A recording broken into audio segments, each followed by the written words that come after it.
السلام علیکم ورحمۃ اللہ وبرکاتہ۔ محترم سامعین کرام و ناظرین کرام، امید ہے کہ آپ حضرات بخیر ہوں گے۔ اللہ تبارک و تعالی کا بے انتہا فضل و کرم ہے، اس کا احسان ہے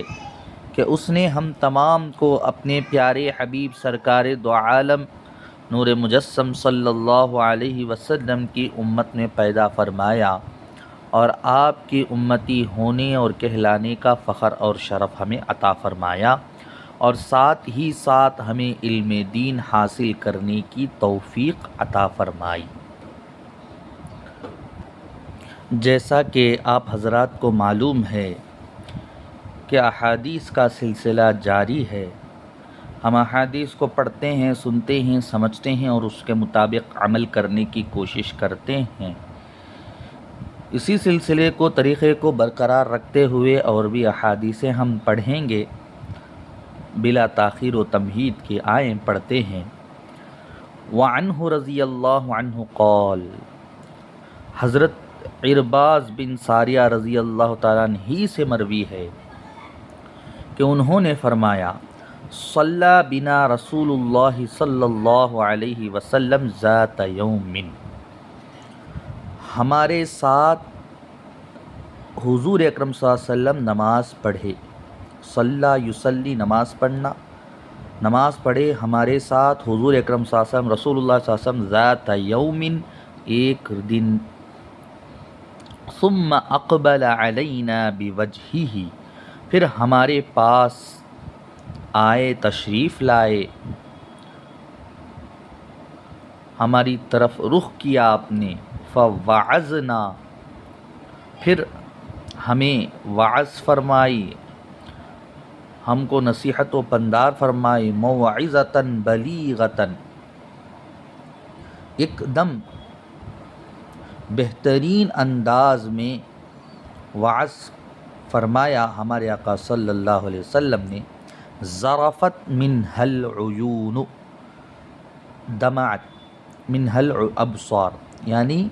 آنکھوں نے آنسو بہائی جس کو سن کر، ووجلت منها القلوب، اور دلیں دہل گئے، خوف کھا گئے، تأثیرها فی النفوس، نفسوں میں جو ہے اس کی تاثیر پڑ گئی، دلوں میں اس کی خشیت آ گئی، خوف آ گئی، دہل گئے دل۔ فقال رجل، تو ایک آدمی نے کہا، یا رسول اللہ، اے اللہ کے رسول صلی اللہ علیہ وسلم، کأن هذه موعظۃ مودع، گویا کہ یہ ایسی نصیحت لگ رہی ہے، ایسا وعظ لگ رہا ہے گویا کہ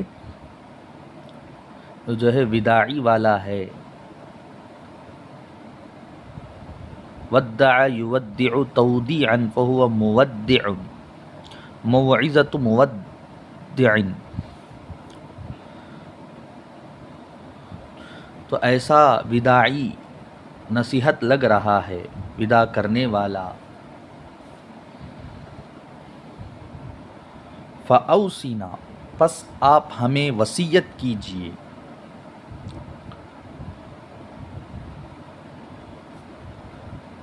تو ایک روز حضور اکرم صلی اللہ علیہ وسلم ہمارے ساتھ نماز پڑھے اور ہماری طرف رخ کیا، متوجہ فرمایا، ہمارے پاس تشریف لائے اور وعظ و نصیحت و پندار کیا، ایسی نصیحت جو ایک دم جو ہے بلیغ، یعنی سمجھ میں آنے والی، ذرفت منها العیون، جس کی وجہ سے ہمارے آنکھوں میں آنسو جاری ہو گئے، یعنی آنسو کو بہایا آنکھوں نے، اور جس کی وجہ سے ہمارے دل دہل گئے۔ وجلت منها القلوب، جیسا کہ اللہ تبارک و تعالی نے سورۃ الانفال کے اندر ارشاد فرمایا، اذا ذکر اللہ وجلت قلوبہم،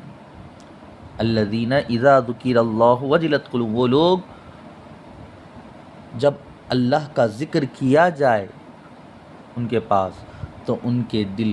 دہل جاتے ہیں، خوف کھا جاتے ہیں، ڈر جاتے ہیں۔ وَإِذَا تُلِيَتْ عَلَيْهِمْ آيَاتُهُ، اور جب آیتوں کی تلاوت کی جائے، زادتہم ایماناً، ان کا ایمان بڑھ جاتا ہے، وَعَلَىٰ رَبِّهِمْ يَتَوَكَّلُونَ، اور وہ اپنے رب پر بھروسہ رکھنے والے، توکل کرنے والے۔ تو اس آدمی نے پوچھا یا رسول اللہ یہ نصیحت ایسی ہے گویا کہ آخری نصیحت ہے، تودیعی وداعی نصیحت ہے، فَأَوْصِنَا، پس آپ ہمارے لیے وصیت کیجئے۔ فقال، تو حضور اکرم صلی اللہ علیہ وسلم نے ارشاد فرمایا، اوصیکم بتقوی اللہ، میں تم کو وصیت کرتا ہوں اللہ کے ڈر کی، اللہ کے تقوی کی۔ تقوی جسے کہتے ہیں وہ اللہ تبارک و تعالیٰ کے بارگاہ کے آداب کو کہتے ہیں، یعنی اللہ سے ڈرنا اس چیز سے جس سے وہ ناراض ہو جائے، اس کو تقوی کہتے ہیں، اپنے آپ کو بچاتے ہوئے چلنا۔ جیسا کہ تفسیر ابن کثیر کے اندر آیا، حضرت عمر بن خطاب رضی اللہ تعالیٰ عنہ کے پاس پوچھا گیا تقوی کیا چیز ہے، تو حضرت عمر بن خطاب رضی اللہ تعالیٰ عنہ نے فرمایا اس صحابی سے، کیا تم چلے ہو کانٹے دار راستے سے، ذات شوکن، شوک کانٹے کو کہتے ہیں۔ تو اس وقت حضرت عمر بن خطاب رضی اللہ تعالیٰ عنہ فرماتے ہیں کہ کس طریقے سے تم اس راستے کو پار کیے ہو، اس صحابی سے پوچھتے ہیں۔ تو صحابی کہتے ہیں کہ جب کانٹے دار راستے ہوں، راستوں میں کانٹے پڑے ہوئے ہوں، تو میں اس سے سنبھل کر چلوں گا اور اپنے آپ کو بچاتے ہوئے اس راستے سے گزروں گا، کہیں کانٹے میرے پیر میں نہ چبھ جائیں۔ تو حضرت عمر بن خطاب رضی اللہ تعالیٰ عنہ نے فرمایا تو یہی تقوی ہے کہ اللہ تبارک و تعالیٰ کے ناراضگی سے بچتے ہوئے چلنا، اللہ تبارک و تعالیٰ کے حرام کردہ چیزوں سے بچتے ہوئے چلنا، یہی تقوی ہے۔ جو اللہ کو پسند نہیں ہے ان کاموں کو چھوڑ دینا، یہی تقوی ہے، جس سے اللہ ناراض ہو جاتا ہے۔ تو حضور صلی اللہ علیہ وسلم نے وصیت فرمائی، اوصیکم بتقوی اللہ والسمع، یعنی سننا باتوں کو، جیسا کہ قرآن مجید کے اندر اللہ تبارک و تعالیٰ نے فرمایا کہ وہ لوگ کہتے ہیں کہ سمعنا و اطعنا، کہ ہم نے سنا اور اطاعت کی، غفرانک، پروردگار تیری ہی بخشش ہے، تیری ہی بخشش ہمیں عطا فرما، ربنا، اے ہمارے رب، وَإِلَيْكَ الْمَصِيرُ، تیری ہی طرف ٹھکانہ ہے، وَالطَّاعَةُ، اور اطاعت کرنا۔ ان تین چیزوں کی وصیت ہمارے آقا صلی اللہ علیہ وسلم نے ہمیں کی ہے کہ اللہ کا تقوی اختیار کرنا، اللہ کے آداب بجا لانا، اللہ کے ناراضگی سے بچتے رہنا اور اس کی بات سننا اور اس کی اطاعت کرنا۔ وَإِن كَانَ عَبْدًا حَبْشِيًّا، اگر ہوگا حبشی غلام، یعنی اگر تم پر مقرر کر دیا جائے من واللہ الامام، امام بنا کر تم پر، الحمدللہ، تو اس وقت تم ان کی اطاعت کرو گے، تم اس کی اطاعت کرو گے۔ فَإِنَّهُ مَن يَعِشْ مِنْكُمْ بَعْدِي، پس اگر وہ جیے گا میرے بعد، زندگی گزارے گا، فَسَيَرَىٰ اخْتِلَافًا كَثِيرًا، تو وہ عنقریب دیکھے گا بہت سارے اختلافات کو، کثرت سے اختلافات کو دیکھے گا۔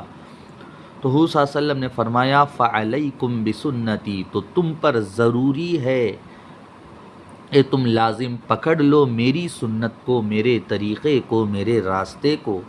وَسُنَّةُ خُلَفَاءِ الرَّاشِدِينَ، وَسُنَّةَ خُلَفَاءِ الرَّاشِدِينَ الْمَهْدِيِّينَ، اور میرے خلفائے راشدین جو ہدایت یافتہ ہیں، ہدایت کرنے والے ہیں، ان کے طریقے کو، راستے کو، سنت کو تم لازم پکڑ لو، تمسکو بہا، اس کو مضبوطی کے ساتھ تھام لو، وعزو علیہا بالنواجز، اور تم اس کو کتر لو دانتوں سے۔ نواجز دانتوں کو کہتے ہیں جو انیاب نوکیلے دانتوں کے بازو میں ہوا کرتے ہیں، تو ان نواجز، ان دانتوں سے جو ہے تم کس کر کے پکڑ لو، وعزو علیہا بالنواجز، اور تم مضبوطی کے ساتھ کتر لو، پکڑ لو اپنی دانتوں سے اس کو، وَإِيَّاكُمْ، اور تم جو ہے بچتے رہو، پرہیز کرو، محدثات الامور، معاملوں کے حادثات سے بچتے رہو، تم پرہیز کرو، جو محدثات ہیں، حادثے ہیں،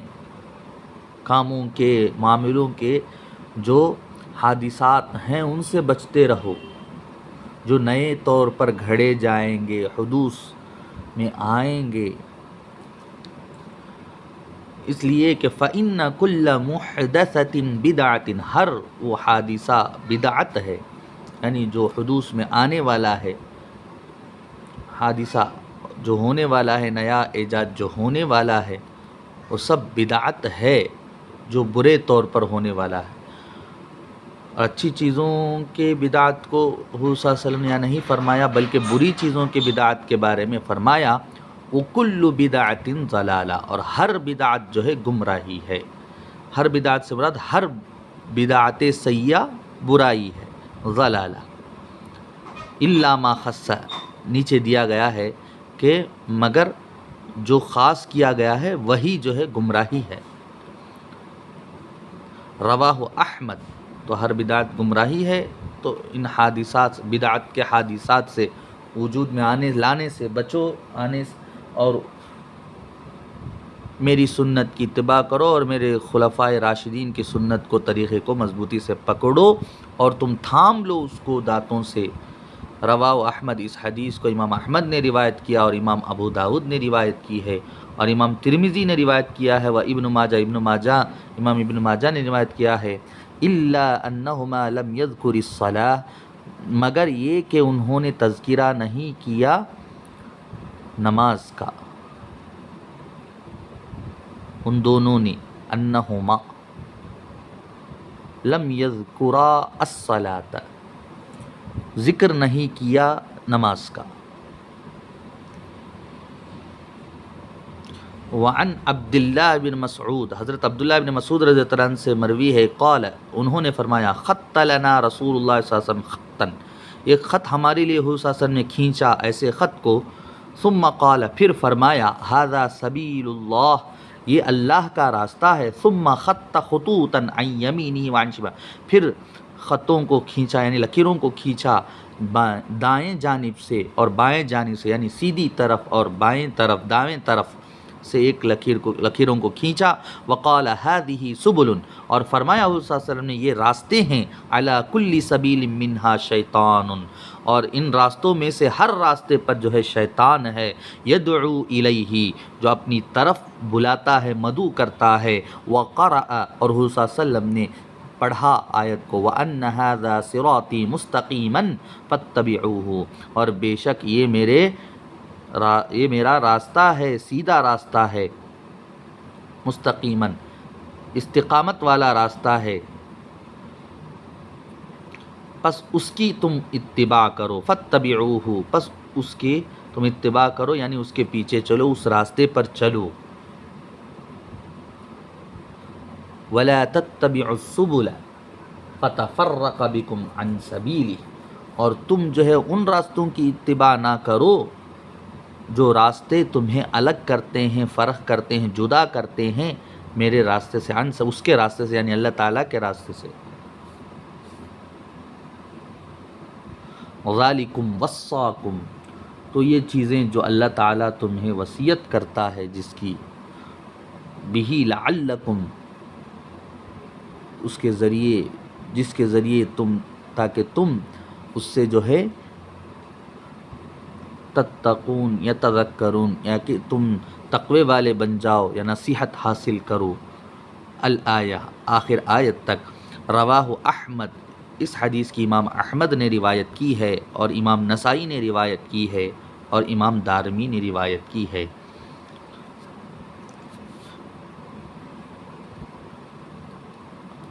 اللہ تبارک و تعالیٰ سے دعا گو ہوں کہ پروردگار ہم تمام کو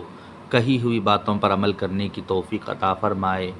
پڑھی ہوئی حدیثوں پر مکمل طور پر اللہ تعالیٰ مضبوطی کے ساتھ عمل کرنے کی توفیق عطا فرمائے، اور ہم تمام کو حضور صلی اللہ علیہ وسلم کی سنت کو، طریقے کو، راستے کو اپنانے کے، اور تمام خلفائے راشدین کی سنت کو، طریقے کو، راستے کو اپنانے کے، مضبوطی سے تھامنے کی اللہ تعالیٰ توفیق عطا فرمائے، اور ہم تمام کو شیطان سے محفوظ فرمائے، جیسا کہ وہ سیدھے راستے میں بیٹھ جاتا ہے۔ اور اللہ تعالیٰ قرآن مجید کے اندر فرمایا ہے کہ تفصیل کے ساتھ آپ حضرات کو بتا دوں کہ ثم لَأَقْعُدَنَّ لَهُمْ صِرَاطَكَ الْمُسْتَقِيمَ، شیطان نے فرمایا کہ میں تیرے سیدھے راستے پر جو ہے بیٹھ جاؤں گا، ضرور بیٹھ جاؤں گا، بنون ثقیلہ ہے، لَأَقْعُدَنَّ یعنی ضرور بالضرور میں بیٹھ جاؤں گا۔ یہ شیطان نے کہا اللہ سے ان لوگوں کے، یعنی تیرے جو جتنے بھی بندے ہیں ان لوگوں کے راستے میں جو سیدھا راستہ ہے، صراطک المستقیم، استقامت والا تیرا جو راستہ ہے اس میں ضرور بیٹھ جاؤں گا، پھر میں آؤں گا، لآتینہم یہ بھی بنون ثقیلہ ہے، ضرور بالضرور میں آؤں گا، من بین ایدیہم ان کے آگے سے، ومن خلف ان کے پیچھے سے، ان کے دائیں جانب سے، ان کے بائیں جانب سے، وعن شمائلہم ولا تجد اکثرہم شاکرین، اور تو ان میں اکثر لوگوں کو جو ہے تیرا شکر کرنے والا نہیں پائے گا۔ یہ اللہ سے جو ہے شیطان جو ہے چیلنج کر کے وعدہ کر کے آیا ہے۔ اللہ تعالی ہم تمام کو اس شیطان سے ہمیں بچائے اور اس کے وعدے کو توڑے، اور ہم تمام کو اپنے سیدھے راستے پر جو ہے مضبوط قائم فرمائے، مرتے دم تک حضور کے صدقے سے، حضور صلی اللہ علیہ وسلم کے اور تمام اہل بیت اطہار کے اور تمام صحابہ کے، تابعین کے، تبع تابعین کے، تمام انبیاء کے، جتنے بھی نیک لوگ اس دنیا میں آئے ہیں ان تمام کے صدقے اللہ تعالی ہم تمام کو مرتے دم تک دین پر استقامت عطا فرمائے، ثابت قدمی کے ساتھ رکھے، اور ہم تمام کو علم نافع عطا فرمائے، نقصان دینے والے علم سے اللہ تعالی ہماری حفاظت فرمائے، عاجزی والا علم ہمیں عطا فرمائے، تکبر والے علم سے ہماری حفاظت فرمائے، آمین۔ وآخر دعوانا ان الحمد للہ رب العالمین۔ پھر اس طریقے کی ویڈیو کے ساتھ ہم آپ حضرات کے ساتھ دوبارہ ملاقات کریں گے، تب تک کے لیے ہمیں اجازت دیں۔ السلام علیکم ورحمۃ اللہ وبرکاتہ۔